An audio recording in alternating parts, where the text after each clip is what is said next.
Assalamualaikum warahmatullahi wabarakatuh.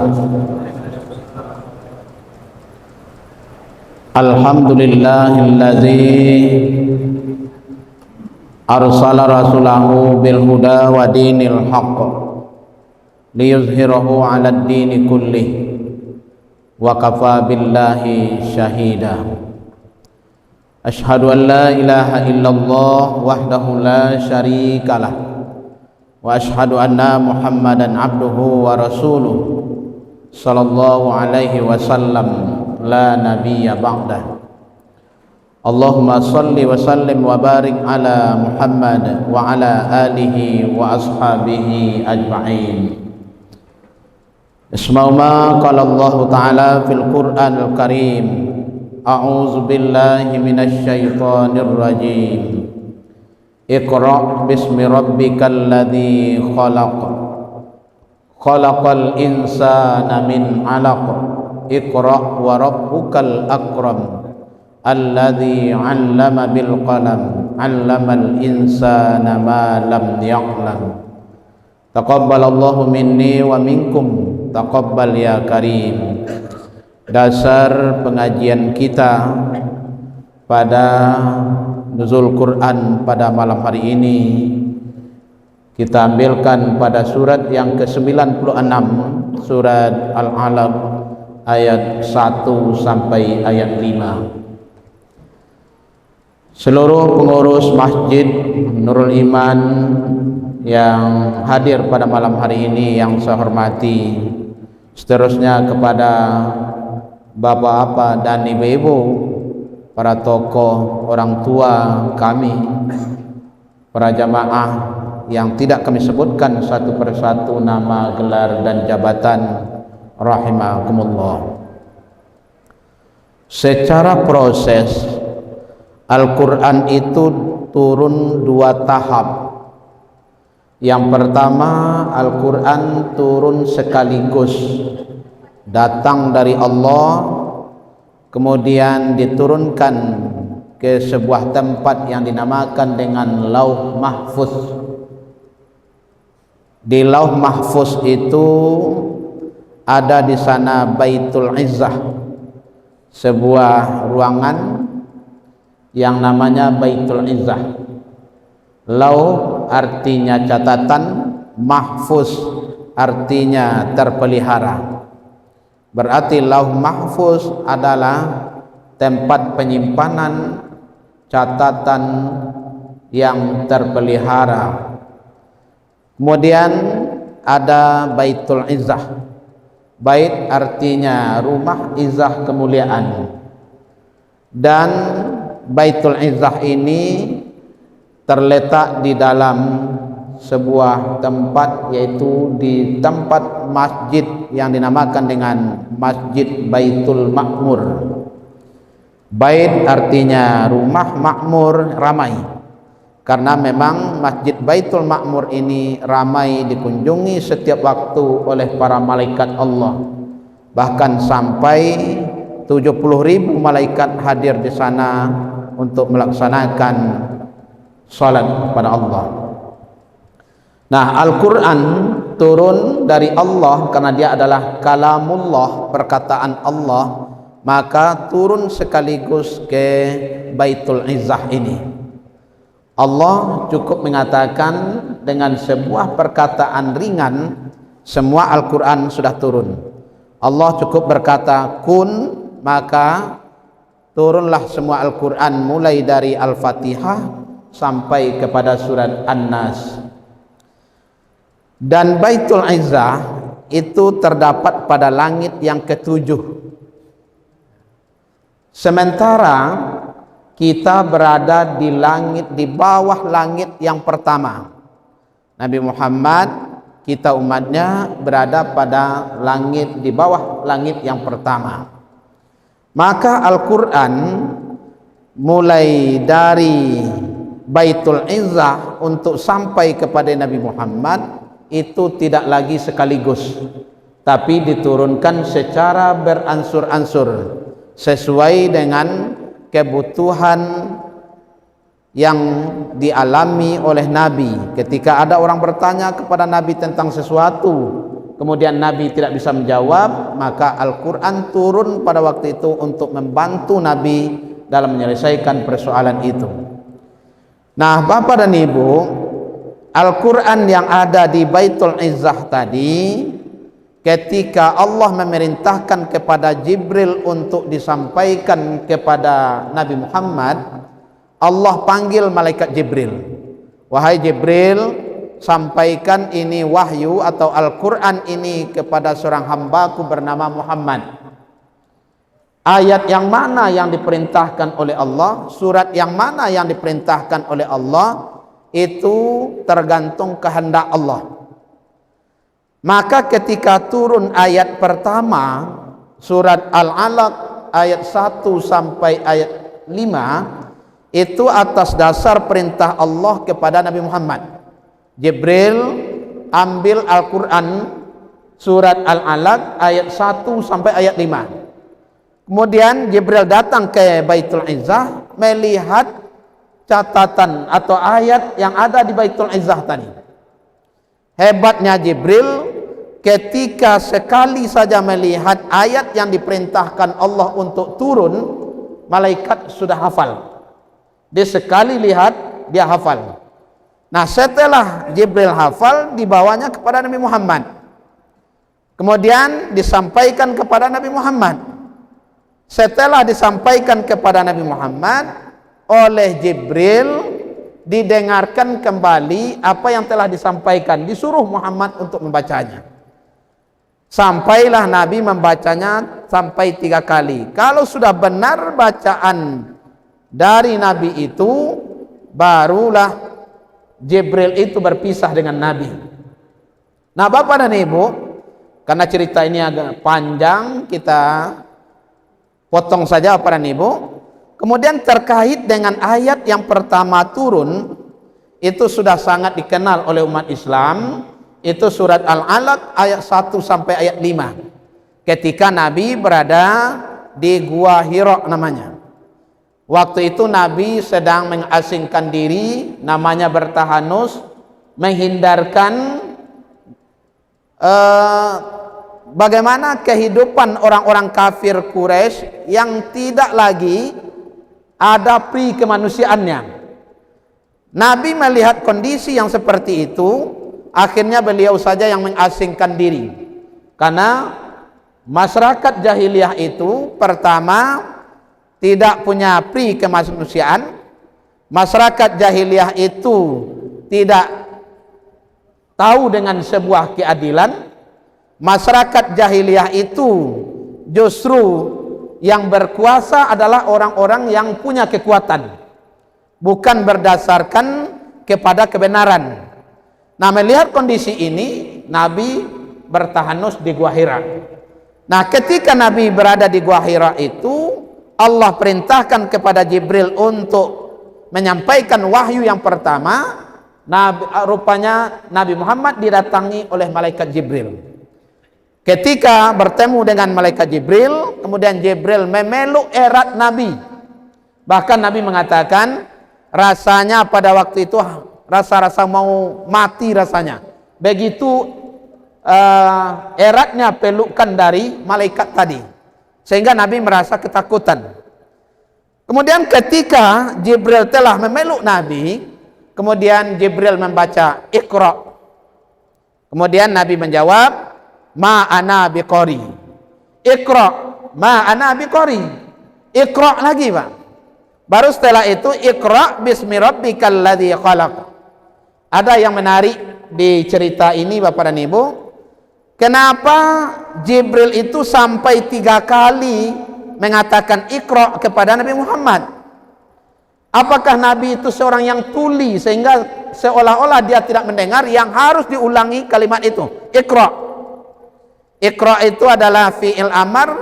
Fi'il amar artinya kata kerja perintah yang berasal dari kata qara'a, artinya membaca. Iqra kalau dijadikan kata kerja perintah menjadi bacalah. Didatang Jibril, Iqra, bacalah. Kemudian Nabi menjawab, ma'an Nabi Qori, Iqra lagi, Pak.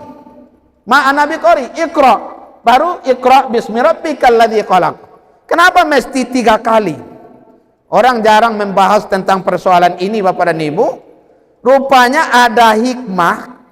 Kenapa Jibril itu sampai 3 kali memerintahkan Nabi itu membaca? Bacalah. Nah, rupanya maknanya, Bapak dan Ibu, bukan karena Nabi itu tuli, bukan karena Nabi harus dipaksa, tapi punya hikmah. Apa hikmahnya? Iqra pertama artinya bacalah. Mana yang tertulis, baca. Kemudian kalau ada yang kamu dengar, bacalah. Karena memang membaca itu, kata Pak Quraisy Shihab, Bapak dan Ibu, menghimpun huruf-huruf menjadi sebuah kata. Kemudian diucapkan huruf itu. Itu kalau dalam bentuk ada tulisan. Tapi kalau dalam bentuk pendengaran, mungkin ada orang yang mendiktekan, kemudian dibaca. Pamannya ketika seorang guru TPQ mengajarkan kepada anak TPQ dengan Iqra pertama, pamannya A, ba, A, ba, umpamanya. Ditunjukkanlah oleh guru TPQ kepada muridnya. Sementara muridnya tidak menjawab, Pak. Diulangi lagi. A, ba, a. Kamu gitu, Pak. Kemudian masih diam juga muridnya. Apa kata sang guru? Bacalah. Nah, kamu gitu, Pak.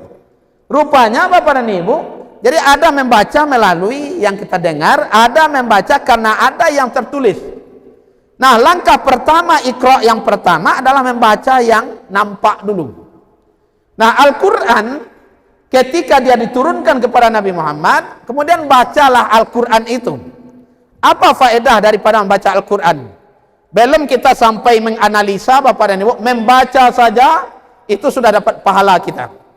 Kalau kita definisikan apa itu Al-Quran, Al-Quran adalah kalamullah yang diturunkan kepada Nabi Muhammad melalui malaikat Jibril agar disampaikan kepada umatnya, beribadah membacanya. Satu huruf saja daripada Al-Quran, kita sudah dapat pahala 10. Itu membaca, Pak. Sehingga Nabi mengatakan, man qara'a harfan min kitabillahi falahul hasanah, wal hasanatu asyru amsalihha, la aqulu alif lam min harfun, walakin alif harfun, lam harfun, mim harfun. Setiap orang baca Al-Quran adalah kebaikan. Dan setiap kebaikan diganti dengan 10 pahala. Kata Nabi, saya tidak mengatakan alif lam min itu 1 huruf, tapi alif 1 huruf, lam 1 huruf, mim 1 huruf.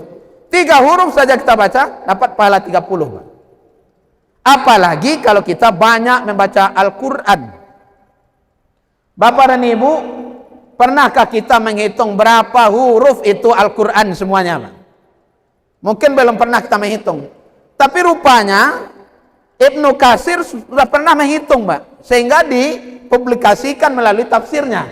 Berapa jumlah huruf Al-Quran itu? Rupanya menurut Ibnu Katsir huruf Al-Quran itu 321.381 huruf, Pak. Andaikan selama Ramadan kita bisa menamatkan Al-Quran, berarti 321.381 kali 10, Pak. Berarti 3 juta sekian pahala dari membaca Al-Quran itu. Itu kalau sekali kita menamatkan. Apalagi kita berulang-ulang. Belum lagi membaca Al-Fatihah. Dalam sholat entah berapa kali kita membacanya, Pak. Setidaknya 17 rakaat. Tambah lagi dengan sholat sunat. Tambah lagi dengan salat tarawih seperti yang kita lakukan di bulan Ramadan ini, apa Ibu? Berapa huruf Al-Fatihah? Menurut satu pendapat mengatakan huruf Al-Fatihah 139 huruf itu Al-Fatihah. Kalau ada yang bertasdid, hitung 2. Kalaupun ada yang tidak punya baris, Bapak dan Ibu, pamannya Bismillahirrahmanirrahim. Dari ha ke ra itu ada alif, ada lam. Itu dihitung, Pak. 139 kali 10 berarti dia sudah mendapatkan 1390. Itu baru dari Al-Fatihah saja. Ini Al-Quran. Kenapa? Karena beribadah membacanya. Makanya umat Islam berlomba-lomba baca Al-Quran. Ini Iqra yang pertama. Baca saja dulu. Yang kedua makna Iqra. Kenapa Iqra lagi kata Jibril? Iqra. Makna membaca di sana tentu menganalisis daripada Al-Quran. Memahami apa yang dimaksud oleh Allah Subhanahu Wa Taala. Sehingga sekarang Bapak dan Ibu orang mencoba melihat, memahami Al-Quran itu ada yang dilihat ayat-ayat ibadahnya. Ada yang dilihat dari ayat-ayat ilmu pengetahuannya. Ada yang dilihat dari ayat-ayat tauhidnya. Ayat muamalahnya. Orang sudah menganalisa sekarang.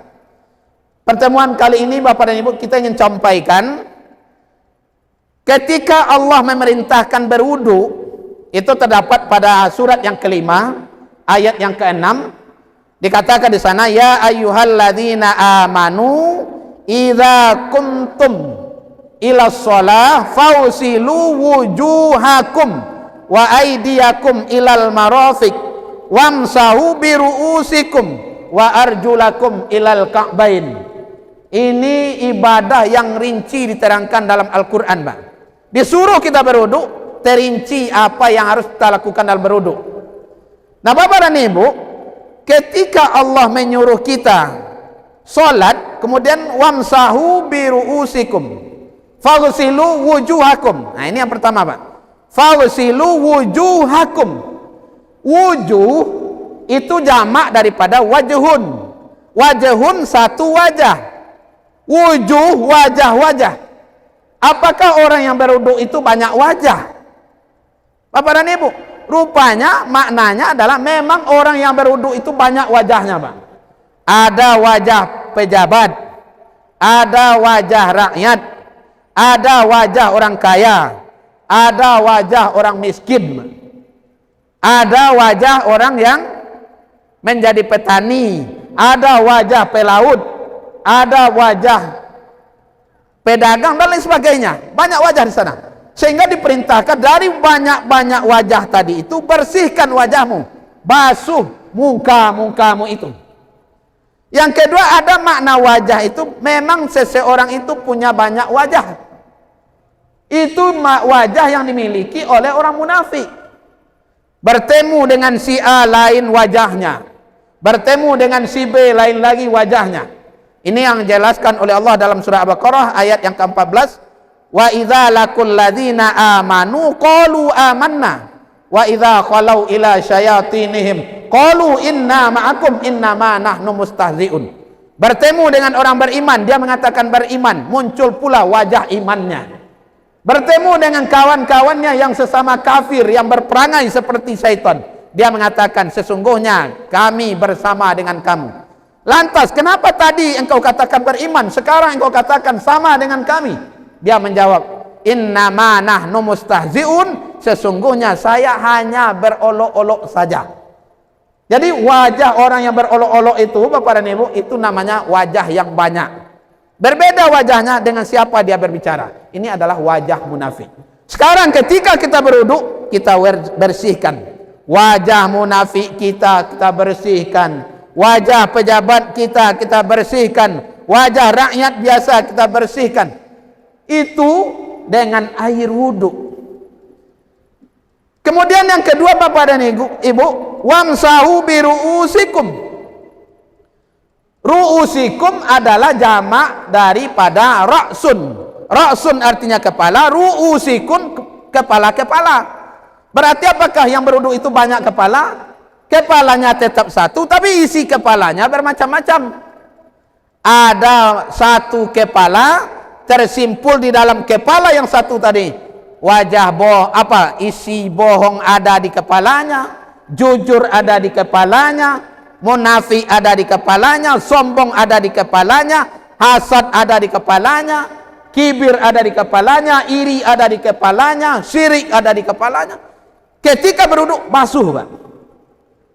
Nah Bapak dan Ibu, kemudian dengan apa kita basuh? Dengan air, Pak. Orang berwudu pakai air. Berbeda ketika orang berwudu tidak pakai air, namanya tayamum. Tapi ketika dia pakai air, ketika dia berwudu tentu memakai air. Nah Bapak dan Ibu, air yang kita basuhkan ke muka kita, ke tangan kita, ke kepala kita sampai kepada kaki kita, sesungguhnya maknanya adalah melarutkan dosa-dosa dan kesalahan yang ada pada diri kita. Bapak dan Ibu, ada seorang Jepang, dia adalah seorang peneliti, seorang doktor, bernama Bapak dan Ibu Masaru Emoto. Ini namanya Pak, Masaru Emoto. Rupanya Masaru Emoto ini mencoba untuk meneliti tentang air itu sendiri. Rupanya dari hasil penelitian Masaru ini, Emoto ini Bapak dan Ibu, dia dapatkan kesimpulan bahwa air yang bila dibacakan kalimat-kalimat thayyibah pada air itu nanti akan mengeluarkan kristal-kristal positif.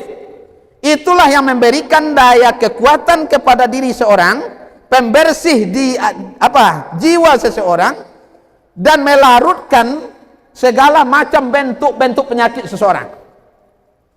Ini menurut Emoto, Pak.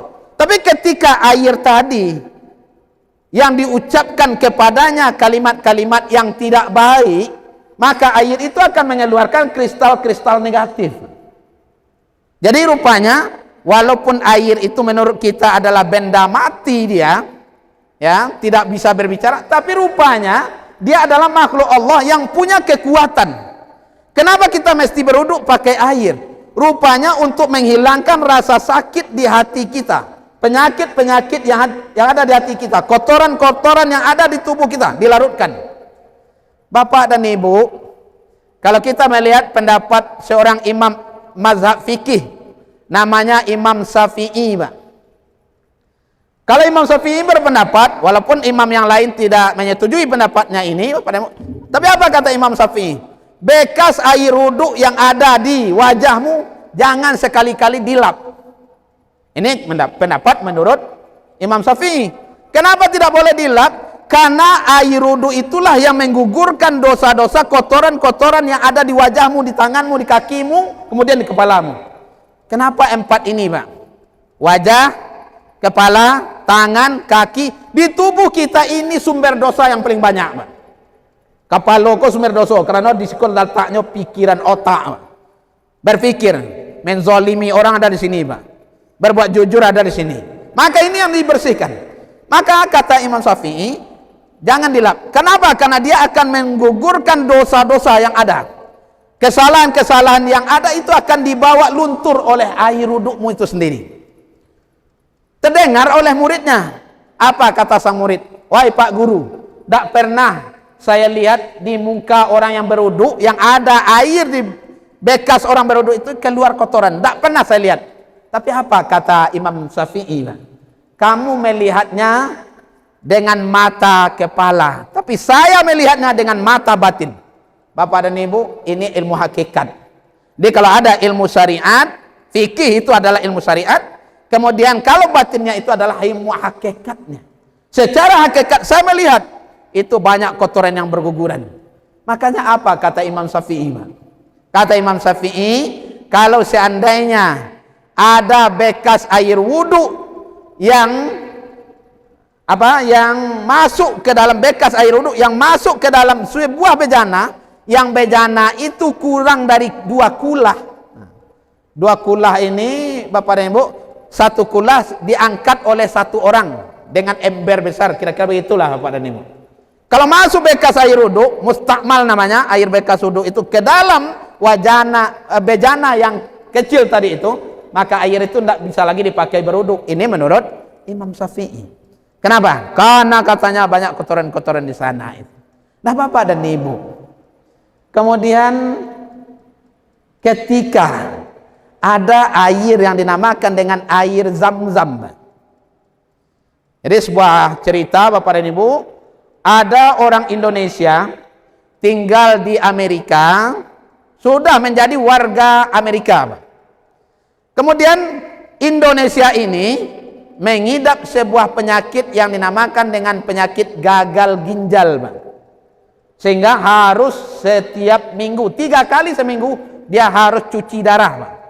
13 tahun lamanya dia cuci darah. Ini hebatnya dokter Amerika, Pak Ibu, sudah 13 tahun cuci darah masih bisa untuk beribadah dia, masih sehat dia. Ya, kalau di kita, kalau sudah 5 tahun saja cuci darah tuh enggak bisa lagi ya Pak dan Ibu. Ya, ujungnya adalah kematian. Tapi ini sudah 13 tahun. 3 kali seminggu, Pak. Kalau 13 kali 12 karena setahun itu Pak Ibu 12. 13 kali 12. Kemudian kali 4, kali 3. Itu sudah sangat banyak dia cuci darah.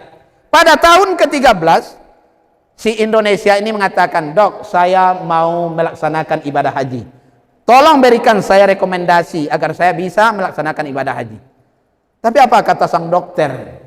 "Saya tidak bisa memberikan Bapak rekomendasi untuk pergi melaksanakan haji. Saya khawatir selama Bapak di Mekah nanti siapa yang akan cuci darah Bapak?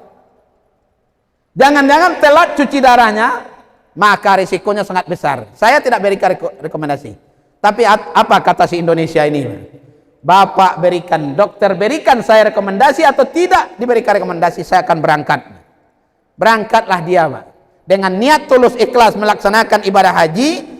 Kemudian sampai di Mekah, mulai dari datang di Mekah, waktu sampai di Mekah sampai pulang dari Mekah, dia selalu mengkonsumsi air Zam-Zam. Bapak dan Ibu, air Zam-Zam punya kelebihan karena unsur kesehatannya lebih tinggi. Ditambah lagi Bapak dan Ibu, air Zam-Zam itu setiap detik 24 jam itu mendengarkan kalimat-kalimat thayyibah. Karena di Makkah itu orang mengatakan labbaik Allahumma labbaik. Dan di sana terdengar kalimat zikir, subhanallah, walhamdulillah, wala ilaha illallah, Allahu akbar. Di sana terdengar kalimat doa, Rabbana atina, dan seterusnya. Di sana kedengaran kalimat orang baca Al-Quran. Rupanya air Zam-Zam itu tidak berhenti mendengarkan kalimat-kalimat thayyibah, kalimat yang baik.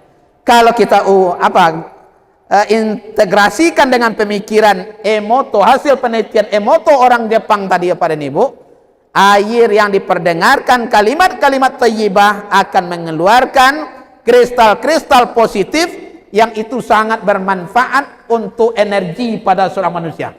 Akhirnya Bapak dan Ibu, selama di Mekah, Indonesia ini tidak pernah lagi cuci darah. Sampai dia pulang ke tanah air, tidak ada dia cuci darah lagi. Sehingga dokter yang mengobatinya, ya tentu ke Amerika, tanah air Amerika maksudnya Bapak dan Ibu. Kemudian setelah pulang, tidak ada dia menelpon. Akhirnya dokternya yang nelpon, Pak. "Bapak, kenapa Bapak sudah kembali dari Makkah atau belum?"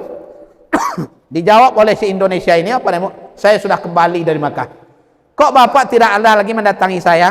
Biasanya 3 kali seminggu Bapak untuk cuci darah. Kenapa sekarang tidak?" "Saya memang tidak cuci darah lagi." "Kenapa?" "Karena rasa sakit itu tidak ada pada saya." "Kalau begitu apa yang Bapak lakukan?" Kata Indonesia ini mengatakan, "Saya tidak melakukan apa-apa. Yang saya lakukan adalah niat saya tulus beribadah kepada Allah, dan selama di Makkah saya mengkonsumsi air Zam-Zam. Tapi sampai sekarang saya tidak lagi merasakan sakit itu. Walaupun sekarang saya tidak cuci darah, tapi rasa letih pada saya, rasa pucat tidak ada lagi, rasa keluhan tidak ada lagi."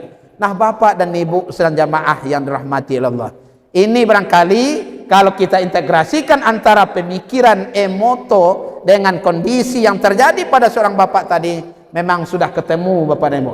Akhirnya hasil penelitian Emoto ini membawa dia untuk menjadi seorang mu'allaf. Akhirnya dia masuk ke dalam Islam. Kenapa rupanya umat Islam itu diperintahkan berwudu? Rupanya bukan sekadar membasuh wajahnya, tapi membasuh lahir dan batin. Karena ketika kita berwudu, kita awali dengan kalimat thayyibah dulu, Pak. Kita pasti membaca lebih awal kalimat Bismillahirrahmanirrahim, kemudian kita berwudu, Pak. Makanya Rasulullah, Bapak dan Ibu, mengobati orang tidak pakai pel, Pak. Seorang yang digigit kalajengking, Rasul cuma meminta segelas air putih, kemudian dibacakannya Al-Fatihah 7 kali, Pak. Selesai dibacakan Al-Fatihah, air itu yang diurutkan kepada gigitan kalajengking tadi, rupanya sehat. Kenapa? Karena dia dibacakan kalimat thayyibah. Ini efek dari air. Kalau kalimat yang buruk kita bacakan kepada air, dia akan mengeluarkan kristal-kristal negatif. Itu baru dari segi berwuduknya. Ayat tentang berwuduk saja satu. Sekarang Bapak dan Ibu, orang banyak meneliti tentang ayat-ayat Al-Quran, baik itu ayat-ayat ibadah, apalagi ayat-ayat yang berhubungan dengan ilmu pengetahuan. Satu Bapak dan Ibu, saya minta waktu satu contoh lagi. Ada seorang dokter di Amerika, Bapak dan Ibu, namanya Dokter Fidelma. Dia ahli neurologi, Pak. Tentu ahli saraf. Awalnya Fidelma ini mencemehkan orang sholat itu, Pak. Apa itu umat Islam sholat? Apa yang dapat dari sholatnya? Letih, capek, tak dapat uang, tidak dapat apa-apa kecuali mengantuk, panik, kamu gitu, Pak. Apa ini umat Islam? Tapi kenapa umat Islam itu diperintahkan oleh Tuhannya untuk melaksanakan sholat? Aqimis sholat, dirikan sholat. Yuqimuna sholat, dirikan sholat. Kenapa diperintahkan oleh Tuhannya? Akhirnya Fidelma ini Bapak dan Ibu meneliti tentang orang yang sujud dalam sholat saja. Cie itu nanti ditelitinya, Pak. Rukuknya tidak diteliti, i'tidalnya tidak diteliti, duduk antara dua sujud tidak diteliti, duduk tawaruk tidak diteliti, hanya sujud saja. Sujud umat Islam, sujud yang teratur. Terbit fajar, sujud dia, Pak. Salat subuh. Tergelincir sedikit matahari, sujud lagi, salat zuhur. Bayang-bayang benda sepanjang bendanya, sujud lagi, salat asar. Terbenam matahari, sujud lagi, salat maghrib. Hilang mega merah di arah barat, sujud lagi, solat isya. Teratur sujudnya, diteliti, Pak. Orang yang sujud solat secara teratur, kemudian diteliti orang yang sujud tapi tidak teratur, mungkin sujud olahraga, Pak. Yang ketiga yang dia teliti, orang yang tidak pernah sujud. Hasilnya apa yang dia dapatkan? Rupanya dari 3 komponen yang dia teliti, rupanya orang yang sujud dalam solat secara teratur itu, maka ada bahagian saraf di otaknya dialiri oleh darah dan oksigen pada waktu itu. Itulah yang membuat orang itu tenang dan bahagia. Andaikan itu tidak pernah dijamah oleh darah dan oksigen, maka orang tadi tidak akan mendapatkan yang namanya ketenangan dalam hidup. Makanya Pak dan Ibu, ketika awak sujud, disuruh ada Nabi lamuan sujud. Dan kedua, kan awak diperintah tumak ninah, Pak. Dia kalau ada salat Allahu Akbar, Allahu Akbar, Allahu Akbar, Allahu Akbar, itu kira-kira pada Ibu alun sampai perjalanan darah ke apa? Ke bagian otak tadi itu hanya macam dua lihat, Pak. Banyak ke sampai darah tadi. Hanya harus memang betul-betul sampai. Nah, Bapak dan Ibu, sementara orang yang tidak teratur sujudnya itu tidak dialami. Apalagi yang tidak pernah sujud, Bapak dan Ibu, tidak akan pernah mendapatkan ketenangan dalam hidup. Akhirnya apa kata Fidelma? Inilah penemuan yang saya temukan hanya dari sepotong ayat saja dalam Al-Quran, tapi membuat saya menemukan ilmu yang tidak pernah saya temukan dalam kitab-kitab lain, kecuali saya temukan itu di dalam Al-Quran. Hari ini saya nyatakan masuk ke dalam Islam. Jadi rupanya pada Ibu, bedanya kalau Jawa ahli ilmu, kalau ini nyoteliti Islam, barunya masuk ke dalam Islam. Kalau awak Islam dulu, sudah itu kok ke raja, sudah itu baru raja, Pak. Makanya ndak mantap ke Islam. Bako Islam, apa ambo Islam? Bako Islam, anduang dan orang Islam dulu. Kemana itu, Pak. Jadi kalau mereka tidak, sehingga ketika mereka masuk ke dalam Islam, memang dipegang teguhlah Islam. Itu baru satu ayat. Apalagi 6.236 ayat, itu sangat luar biasa ilmu yang akan kita dapatkan. Iqra yang ketiga, Bapak dan Ibu, apapun ilmu yang kita miliki, maka kaitkanlah dengan Allah. Iqra bismi rabbikal ladzi khalaq. Kalau lain dikaitkan dengan Allah, aman kita.